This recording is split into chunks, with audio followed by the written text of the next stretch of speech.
देश में एससी और एसटी आरक्षण के अंदर अब कोटा मान्य होगा। ये फैसला सुप्रीम कोर्ट ने दिया है। सीजेआई जस्टिस डीवाई चंद्रचूड़ की अगुवाई वाली 7 जजों की बेंच ने गुरुवार को अपना फैसला सुनाते हुए ये साफ किया है कि राज्यों के भीतर नौकरियों में आरक्षण देने के लिए कोटे के अंदर कोटा दिया जा सकता है। 2004 के फैसले के बाद सुप्रीम कोर्ट का फैसला बहुत ही अहम है। इसके साथ ही कोर्ट ने अपने इस ऐतिहासिक फैसले में एससी और एसटी आरक्षण में क्रीमी लेयर को लागू करने की भी बात कही है। वहीं जानकारी के लिए बता दें कि अभी तक सिर्फ ओबीसी आरक्षण में ही क्रीमी लेयर की व्यवस्था लागू थी।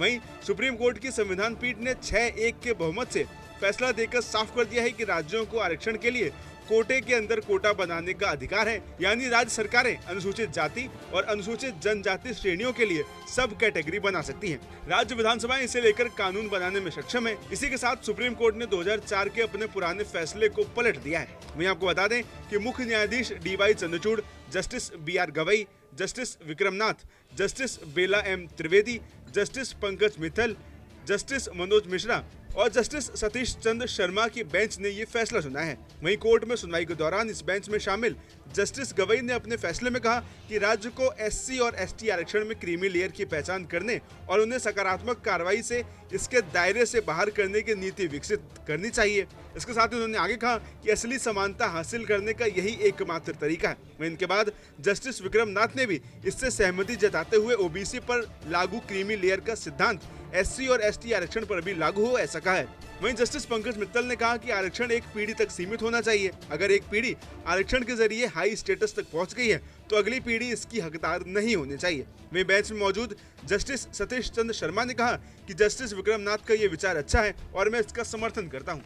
वहीं इसके बाद जस्टिस पंकज मित्तल ने कहा कि इस बात की समीक्षा होनी चाहिए कि आरक्षण मिलने के बाद दूसरी पीढ़ी सामान्य वर्ग के स्तर पर आ गई है या नहीं। यदि ऐसी स्थिति आ जाए तो फिर एक पीढ़ी के बाद आरक्षण नहीं मिलना चाहिए। वहीं इस अहम केस की सुनवाई के दौरान चीफ जस्टिस डीवाई चंद्रचूड़ ने कहा कि अनुसूचित जाति वर्ग में समरूपता नहीं है, इसमें भी विभिन्नताएं हैं। हालांकि 7 जजों की बेंच में अकेले जस्टिस बेला एम त्रिवेदी की राय अलग थी। जस्टिस बेला एम त्रिवेदी ने कहा कि अनुसूचित जाति वर्ग को जाति नहीं बल्कि क्लास के आधार पर आरक्षण मिलता है। वहीं अगर आपको आसान भाषा में समझाएं तो कोटे के अंदर कोटा का मतलब है कि आरक्षण में पहले से ही मिले रिजर्वेशन परसेंट के अंदर एक अलग आरक्षण व्यवस्था लागू करना। यह मुख्य रूप से ये सुनिश्चित करने के लिए किया जाता है कि आरक्षण का लाभ सबसे पिछड़े और जरूरतमंद समूहों तक पहुंचे, खासकर उन लोगों तक जो आरक्षण प्रणाली के तहत भी उपेक्षित रह जाते हैं। इसका उद्देश्य आरक्षण के बड़े समूहों में भीतर छोटे कमजोर वर्गों का अधिकार सुनिश्चित करना है ताकि वे भी आरक्षण का लाभ उठा सके। वहीं उदाहरण के लिए अनुसूचित जाति यानी एससी और अनुसूचित जनजाति यानी एसटी के भीतर अलग अलग समूहों को आरक्षण दिया जा सकता है ताकि उन समूहों को ज्यादा प्रतिनिधित्व और लाभ मिल सके जो सामाजिक या आर्थिक रूप से ज्यादा वंचित है। वहीं अब इस मामले पर राजनीतिक बयानबाजी भी शुरू हो गई है। इस मामले पर संजय निषाद ने क्या कहा, ये आप भी सुनिए। देखिए, मैं इसका समर्थन करता हूं और धन्यवाद देता हूं सुप्रीम कोर्ट को।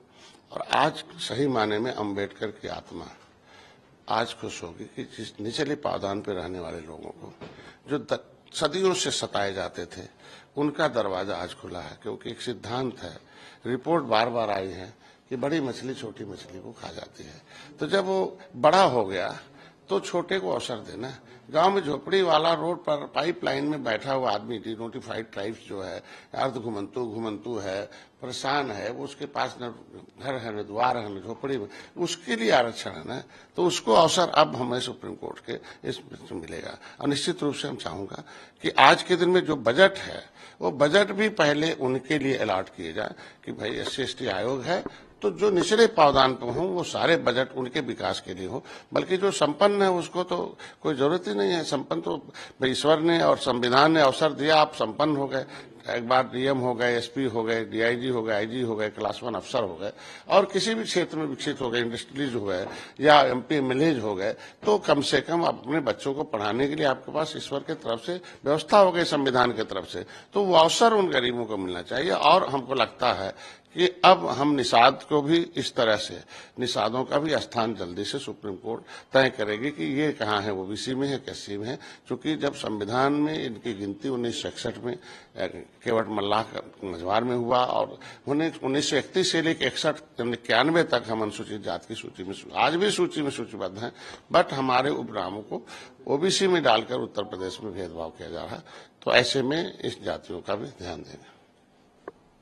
वहीं इसके बाद कांग्रेस के सुरेंद्र राजपूत ने भी इस मामले पर अपना बयान दिया है।